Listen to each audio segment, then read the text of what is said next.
ধোকা ধোকা। ওয়ামাল হায়াতুদ দুনিয়া ইল্লা মাতাউল গুরুর, দুনিয়ার সব আয়োজন আল্লাহ বলছে ধোকা ধোকা ধোকা। হাসিটাও ধোকা, কান্নাটাও ধোকা, সব ধোকা। সুখের আয়োজনও ধোকা, দুঃখের আয়োজনও ধোকা। সুখের আয়োজনও থাকবে না, দুঃখের আয়োজনও থাকবে। হাসলেও মরে যাবেন, কাঁদলেও মরে যাবেন। সুখে থাকলেও মৃত্যু হবে, দুঃখে থাকলেও মৃত্যু। রাজপ্রাসাদের অট্টালিকায় যে তারও মরণ হবে, জীর্ণ কুটির কুড়ে ঘরে যে তারও মৃত্যু। জীবনে যে কোনোদিন সুখ দেখে নাই ওই দুঃখী মানুষেরও মৃত্যু হবে। জীবনে যে কোনোদিন দুঃখ দেখে নাই ওই সুখী মানুষেরও মৃত্যু। সেজদা দিতে দিতে কেউ আব্দুল কাদের জিলানী হলেও মৃত্যু হবে। আল্লাহর নাফরমানি করতে করতে ফেরাউন নমরুদ হয়ে গেলেও মৃত্যু হবে।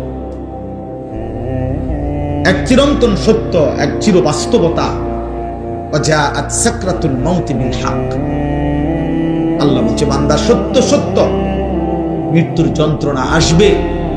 যালিকা মা কুনতা মিনহু তাহিদ, যে মৃত্যু থেকে তুমি বারবার পলায়ন করেছো।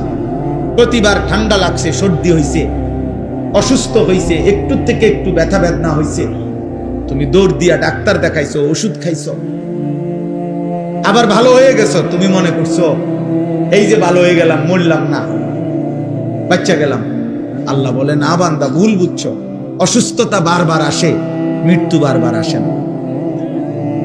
মরণ একবারই আসে, সে আর ফিরায় দেন। মাথা ব্যথা, পেট ব্যথা বারবার হইতে পারে, সেটা আবার চলেও যাইতে পারে। তো মরণ বারবার আসে না, আর মরণ কাউকে ফেরত দেয়। কাজে তুমি মরণ আর জ্বর, মাথা ব্যথারে এক মনে করো না। তুমি মৃত্যু আর পেটের অসুখরে এক কথা মনে করো না বান্দা। তুমি এক ভেবো না, বরং সত্য সত্যই মৃত্যু আসবে, মৃত্যুর যন্ত্রণা। এই জন্য প্রিয় ভাই আমার, বাপ আমার, আমি অনুরোধ করছি, মূল ফিকির ওয়াজের আত-তারগীব ওয়াত তারহিব, একটি মাহফিল যত বড় আয়োজনই হোক, এর মূল উদ্দেশ্য এই দুইটা, আত-তারগীব ওয়াত তারহিব। অর্থ হইল জান্নাতের আগ্রহ তৈরি করা, জাহান্নামের ভয় তৈরি করা। আল্লাহ কোরআনে বলেন ওয়া আনজালনা ফিহা আয়াতিন বাইয়িনাত লাআল্লাকুম তাযাক্কারুন। আমি কোরআনের আয়াতগুলো আমি আল্লাহ নাজিল করেছি, কেন? লাআল্লাকুম তাযাক্কারুন, যেন তোমরা উপদেশ গ্রহণ করতে পারো। আল্লাহ কোরআনে বলেন ইয়াইযুকুম লাআল্লাকুম তাযাক্কারুন। আমি আল্লাহ নিজে তোমাদেরকে ওয়াজ করছি, কেন? লাআল্লাকুম তাযাক্কারুন, যেন তোমরা উপদেশ গ্রহণ করতে পারো। আল্লাহ তাআলা মূসা নবীকে বলছে, মূসা এই নিকৃষ্ট কাফের ফেরাউন, তার কাছেও কালেমার দাওয়াত নিয়ে যাও, ঈমানের দাওয়াত দাও। কেন? আল্লাহ নিজে বলছে লাআল্লাহু ইয়াতাযাক্কারু আও ইয়াখশা, হয়তো সে উপদেশ গ্রহণ করবে অথবা আমি আল্লাহকে ভয় করব। এক কাফেরের কাছে, মুশরিক, নিকৃষ্ট কাফের, যে আল্লাহ দাবি, খোদা দাবি করছে নিজেকে, এমন খোদা দাবিদার, তার কাছে পর্যন্ত আল্লাহর কথা পেশ করার মাকসাদ আল্লাহ নিজে বলছে যে সে যেন উপদেশ গ্রহণ করে অথবা আল্লাহকে ভয় করে। তাহলে আমাদের কাছে উদ্দেশ্য কি? তাই আমাদের কাছে উদ্দেশ্য কি? একটা প্রদর্শন, দেখাই দিলাম আমরাও পারি, এটাই মাকসাদ। কথা বলেন না? লোক হইছে, একটা মাহফিলের পরে এতটুকুই শুধু আলোচনা হইল যে লোক হইছে। হ্যাঁ, তো লোক হইছে, তো এখন মাশাআল্লাহ অনেক লোক হইছে। এরপরে কি হইছে? লোক হইছে, বুঝলাম, ধরে নিলাম। তো এখন কি? সকাল থেকে কি বেটা লোক হইছে, আর এখন আপনার অর্থাৎ যারা আয়োজন করছে তা করে আগামীকাল লোকজনে মাথা তালগি দিয়ে লই আসবো, ঠিক না? লোক হইছে না? তো এটা কি বলেন? তাইলে বিষয়টা এটা না। লোক কম না বেশি? আমি 4 জন মানুষের সামনে বয়ান করছি, 3 ঘন্টা, 70 জন মানুষ গুণা, 50 জন মানুষ, 20 জন মানুষের সামনে 4 ঘন্টাও বয়ান করছি একটা সময়, সেই আরো 10 বছর আগে, 15 বছর আগে। তাইলে দোস্ত এটা কোনো খোদার কসম কোনো বিষয় না, এটা নিয়ে কোনো পেরেশানি হওয়ার কিছু নাই। যুবক ভাই, আল্লাহর তো হয় তোমাদের কাছে অনুরোধ, প্রিয় ভাই, তোমরা এই খ্যাতি কিংবা জনপ্রিয়তার জন্য কারো পিছনে দৌড়ায় না।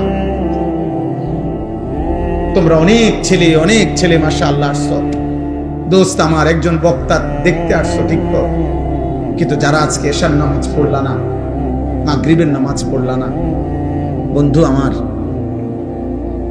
আমারে দেখা তোমাদের কি হবে?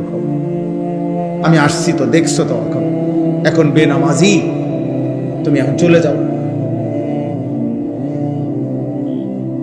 এখন আব্বা চলে যাও তুমি। বেনামাজি তো নিকৃষ্ট, যার কপালে সেজদা নাই, তো এ আসমানের নিচে জমিনের উপরে সর্বশ্রেষ্ঠ গাদ্দার, এই সৃষ্টির সবচেয়ে নিকৃষ্ট অসভ্য বেয়াদব, যার কপালে সেজদা নেই। ও রাজিম, ও এই পরিমাণ বিতাড়িত, যাকে পাথর মেরে মেরে বিতাড়িত করা উচিত তাকে বলে রাজিম। এজন্য যেদিন সেজদা দেয় নাই সেদিন আল্লাহ বলছে, ইবলিস ফাখরুজ ফাইন্নাকা রাজিম, বের হবে ঈমান, ফাইন্নাকা রাজিম। আল্লাহ বলছে, ইবলিস আজকের থেকে তুমি অভিশপ্ত, আজকে তুমি মাতরুদ, বিতাড়িত। আর আরবিতে রাজিম বলা হয় ওই ব্যক্তিকে যাকে মূলত পাথর মেরে মেরে তাড়ায় দেওয়া উচিত। রজম। এই জন্য বিবাহিত পুরুষ এবং বিবাহিত মহিলা যদি জিনা করে, ইসলামী শরীয়তের শাস্তি হলো রজম, মানে পাথর মেরে মেরে হত্যা করা। এই শয়তানের জন্য আল্লাহ এই শব্দ ব্যবহার করছে, রাজিম। আউযু বিল্লাহি মিনাশ শাইতানির রাজিম। আর এটা আল্লাহ ওই দিন বলছে যেদিন সেজদা দেয় না। খোদার কসম, এটা কোরআন শরীফের আয়াত। এই জন্য বেনামাজি যাদের কপালে সেজদা নাই, তুমি এই সমাজের এতটা ঘৃণিত ব্যক্তি যে তোমারে পাথর মারতে মারতে তাড়ায় দেওয়া উচিত।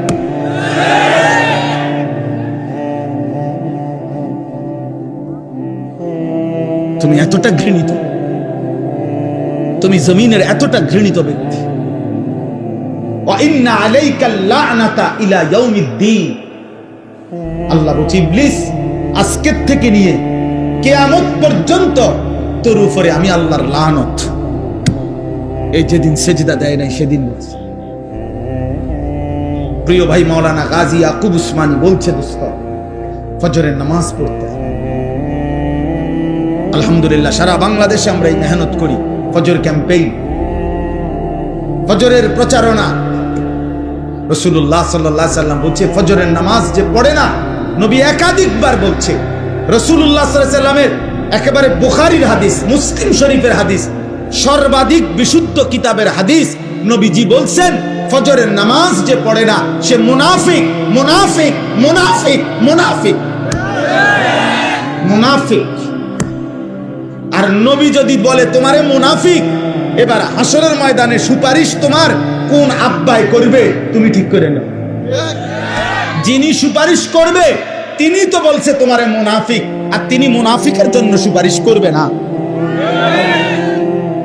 এবার তোমার কোন আব্বায় তোমার জন্য সুপারিশ করবে তুমি তোমার বাপের লগে কথা কইয়া রাখো, তুমি কথা বলে রাখো। হাউজে কাউসার তোমার কোন আব্বাই দিব, তোমার ওই আব্বার লগে তুমি কথা বলে রাখো। এই জন্য নওজোয়ান, নিজের উপরে রহম করো, নিজের উপরে দয়া করো। গোটা পৃথিবী ভুলে গেলেও নিজেকে ভুলো না। সব ভুলে গেলে ভুলে গেলাম, কিন্তু কমপক্ষে নিজের উপরে দয়া করো, কমপক্ষে নিজের উপরে দয়া করো। আমি অনুরোধ করলাম, আমি অনুরোধ করলাম, আমি অনুরোধ করছি, আমাদের সবার অতিরিক্ত বুদ্ধির কারণে মাহফিলের সময়টা একটু এলোমেলো হয়ে গেছে। যার কারণে আমি খুব লম্বা সময় কথা বলতে পারছি না, আন্তরিকভাবেই আমি দুঃখিত। কিন্তু আমার প্রথম কথা শেষ, আমি আর দ্বিতীয় কথা হলো আমার এই 4টা আয়াতের তর্জমা বলব। কিন্তু আমি সমস্ত ছেলে তোমাদেরকে বলি, বাপ আমার হাত জোর করে অনুরোধ, তোমরা যারা এশার নামাজ সারাদিনে 1 ওয়াক্ত নামাজ পড়ো না, একটা সেজদা দাও নাই, তুমি দয়া করে চলে গেলে ভালো ছিল। তুমি আল্লাহর দুশমন, তুমি রাসূলুল্লাহ সাল্লাল্লাহু আলাইহি সাল্লামের দুশমন, তুমি নবীর 23 বছরের কলিজা ছেঁড়া তায়েফের রক্তের দুশমন। তুমি নবীর তায়েফের রক্ত তোমার কলিজা গলাইতে পারে নাই। 14 দিন যে নবী পেটে পাথর বাঁধছিলেন ক্ষুধার কষ্টে,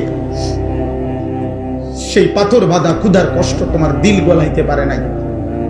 তায়েফের দান দান শহীদ করা রক্ত তোমার মন নরম করতে পারে নাই।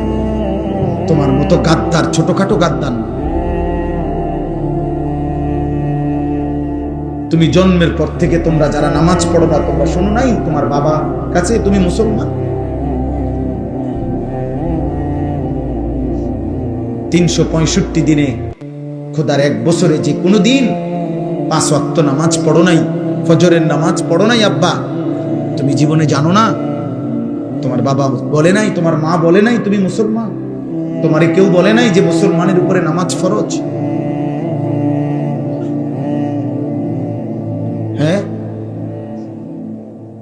আল্লাহর নবী সাল্লাল্লাহু আলাইহি সাল্লাম বলেছে, বাইনার রাজুল ওয়া বাইনাশ শিরকি ওয়াল কুফর তারকুস সালাহ। কোন ব্যক্তি মুমিন নাকি মুশরিক নাকি কাফের, খোদার কসম নবী বলছে পার্থক্যের প্রমাণ তারকুস সালাহ, নামাজ ছেড়ে দেওয়া। এর ভিত্তিতে প্রমাণিত হবে সে মুমিন না মুশরিক। বিশুদ্ধ হাদিস।